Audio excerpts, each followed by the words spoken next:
नमस्कार, मैं हूं आपके साथ कनुप्रिया सत्तन और इस वक्त बड़ी खबर सच्ची रिपोर्ट न्यूज पर आप देख रहे हैं। किच्छा से, जहां उधम सिंह नगर जिले के पुलभट्टा थाना क्षेत्र में एक नाबालिग लड़की की मौत के मामले में पुलभट्टा पुलिस ने आखिरकार उसका हल निकाल लिया है, इस गुत्थी को सुलझा दिया है। 12 मई को संदिग्ध परिस्थितियों में एक 14 वर्षीय सोनी की मौत हो गई थी, एक बच्ची की मौत हो गई थी। नाबालिग की मौत के बाद परिजनों ने आनन फानन में गोपनीय ढंग से नाबालिग के शव को कब्रिस्तान में दफनाया। मृतका सोनी के मामा गुड्डू ने पुलभट्टा पुलिस को शिकायत दर्ज कराई और मामले की जांच करने की मांग की थी। पूरे मामले में 27 मई को पुलिस ने कब्रिस्तान से मृतका के शव को बाहर निकाला और पोस्टमार्टम के लिए भेजा। घटना की जांच शुरू कर दी। पोस्टमार्टम रिपोर्ट में साफ हुआ कि सोनी ने आत्महत्या नहीं की थी, बल्कि उसका गला दबाकर हत्या की गई थी। पुलिस के शक के आधार पर मृतका के पिता जाकिर अली को हिरासत में लिया गया। पूछताछ की गई तो पूरे मामले का खुलासा हुआ। पुलिस के अनुसार मृतका सोनी ने परिजनों से छुपाकर अपने पास मोबाइल रखा था, पड़ोस में रहने वाले युवक से लगातार संपर्क में थी। जाकिर अली ने यानी कि उसके पिता ने उसे बार बार मना किया, बावजूद इसके सोनी ने युवक से संपर्क नहीं तोड़ा, जिसके चलते पिता जाकिर अली ने और भाई यूनुस ने गला दबाकर नाबालिग की हत्या कर दी। यानी ऑनर किलिंग का यह पूरा मामला है, जिसमें भाई और पिता ने अपनी बच्ची की हत्या कर दी, उसके शव को कब्रिस्तान में दफना दिया। फिलहाल पुलिस ने आरोपी जाकिर अली को न्यायालय में पेश किया है और फरार हत्या के आरोपी भाई यूनुस की तलाश भी शुरू कर दी है। इस पूरे मामले में अब हम रुख करेंगे हमारे संवाददाता राजू सहगल की ओर और हम उनसे जानेंगे इस पूरे मामले में आखिर पुलिस का क्या कहना है। राजू जी। कनुप्रिया, आपने सही कहा, ये पूरा मामला है 22 मई को संदिग्ध परिस्थितियों में ये नाबालिग सोनी की मौत हो गई थी और जिसके बाद में परिजनों ने जो इसके माँ बाप हैं, पिता ने जाकिर अली ने सबको ये बताया था कि इसने फंदा लगा के आत्महत्या कर ली और आनन फानन में रिश्तेदार पहुंचे भी नहीं थे। आनन फानन में इसके शव को देर रात्रि कब्रिस्तान में दफना दिया।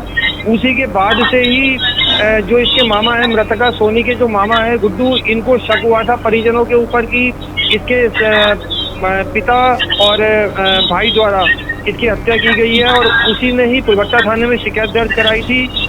मामा गुड्डू की शिकायत के बाद पुलिस ने मामले की जांच की और इस दौरान पिता और उसके भाई लगातार पुलिस को गुमराह करते रहे कि उसने फंदा लगा के आत्महत्या की है और उसके बाद में उनके द्वारा शव को दफनाया गया। लेकिन फिर एसडीएम के निर्देश पर कब्रिस्तान से 27 मई को शव निकाला गया, बाहर निकाला गया और पोस्टमार्टम के लिए भेजा गया। पोस्टमार्टम रिपोर्ट अब जब आई है तब उसके बाद में खुलासा हुआ कि सोनी द्वारा आत्महत्या नहीं की गई थी, उसकी गला घोंटकर हत्या की गई थी। इसी के आधार पर पुलिस ने पिता से जब जाकिर अली से बातचीत की, पूछताछ की, तो पूरा मामला खुलता हुआ चला गया। उसने बताया कि पड़ोस में रहने वाले एक युवक के साथ में सोनी का प्रेम प्रसंग चल रहा था। परिजन लगातार विरोध कर रहे थे, लेकिन सोनी के नाम मानने पर गुस्से में पिता और भाई यूनुस द्वारा उसकी गला घोंटकर हत्या कर दी गई, शव को दफना दिया गया। अब ये पूरे मामले में राजू सहगल जी, पूरे मामले में पुलिस का क्या स्टैंड है? पुलिस का कहना यही है कि फिलहाल जो फरार, एक तो जो इसका भाई है हत्या आरोपी यूनुस, वो फरार चल रहा है। जाकिर अली को पुलिस ने हिरासत में ले लिया है और उसको न्यायालय में पेश करने की कार्रवाई शुरू कर दी है और साक्ष्य सभी जुटा दिए हैं। उनका कहना यह है कि इन्हीं लोगों ने मिलकर, दोनों लोगों ने मिलकर उसकी हत्या की थी सोनी।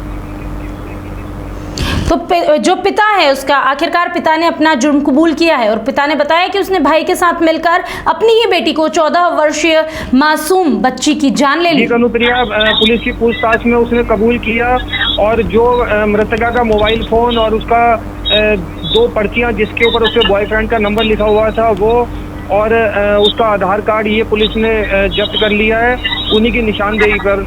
और फिलहाल यूनुस की तलाश जारी है, जो कि अभी फिलहाल फरार चल रहा है। बहुत बहुत धन्यवाद राजू जी हमारे साथ बनने के लिए और हमें इन सारी जानकारियों से अवगत कराने के लिए। बहरहाल अभी हम रुकेंगे एक छोटे से ब्रेक के लिए। ब्रेक के उस पार खबरों का सिलसिला लगातार रहेगा जारी। पिछले दिनों पुलभट्टा क्षेत्र में एक शिकायत हमें प्राप्त हुई थी, एक सूचना दी गई थी कि एक बालिका की डेथ हुई है और इसका दफन किया गया, लेकिन इसकी कोई सूचना पुलिस को भी नहीं दी गई और निकट के परिजनों को भी नहीं दी थी। तो इसमें आशंका व्यक्त की गई थी और इसी क्रम में फिर हमने 176(3) धारा CRPC के अंतर्गत मैजिस्ट्रेट के सामने जो है एक्सह्यूमेशन की कार्रवाई करी थी। दफनाई गई बॉडी को हमने फिर से लिया था कब्जे में और इसका पोस्टमार्टम के लिए हमने कार्रवाई करी। पहले रुद्रपुर में इसके पोस्टमार्टम के लिए भेजा गया, लेकिन वहाँ पे चूँकि ये बॉडी पुरानी हो चुकी थी इसलिए फिर यहाँ इससे सुशीला तिवारी हॉस्पिटल हल्द्वानी भेजा गया और वहाँ पे पोस्टमार्टम हुआ। पोस्टमार्टम के बाद ये जो सामने आया है, तथ्य सामने आया कि ये जो है एक हत्या का मामला है और इसमें तहरीर प्राप्त होते ही हमने मुकदमा लिखा है, आवश्यक कार्रवाई की है। इसमें जाकिर अली जो है जो पिता हैं उसको हमने गिरफ्तार किया है और दूसरा जो अभियुक्त है यूनुस अली जो इसका भाई है मृतका का, उसको उसकी तलाश जारी है और उसको भी जल्दी गिरफ्तार किया जाएगा। तो बेसिकली ये एक ऑनर किलिंग जिसे कहते हैं, तथाकथित ऑनर किलिंग, ये तो डिसऑनर किलिंग भी कहते हैं इसे। ऑनर तो अलग बात हो गई, ये डिसऑनर किलिंग ज़्यादा उचित शब्द है का ये मामला सामने आया है और इसमें पुलिस और प्रशासन ने बहुत ही इफेक्टिव स्टेप्स लेके इस पूरे मामले में त्वरित कार्रवाई करते हुए अभियुक्त को गिरफ्तार किया है। और इससे ये मैसेज जाता है कि आप कितना भी तथ्य और सत्य को छुपाएंगे, लेकिन कोई भी अपराध करेंगे तो भले ही कितना उसमें 2-3 दिन टाइम लगे, लेकिन अपराधी कोई भी बच नहीं पाएगा और कानूनी प्रक्रिया से कोई भी परे नहीं है। कारण क्या है? देखिए वही मैं कह रहा हूँ कि जो डिसऑनर किलिंग या ऑनर किलिंग जिसे तथाकथित कहते हैं, ये है कि पिता को आशंका थी कि लड़की का कहीं पे बाहर किसी के साथ मिलना जुलना या प्रेम प्रसंग होने की संभावना है, तो इस आशंका की वजह से ये करने का मामला सामने आया है। इसमें विवेचना जारी है, आगे भी अभियुक्त गिरफ्तारी और फर्दर इसमें इन्वेस्टिगेशन जारी रहेगी। तो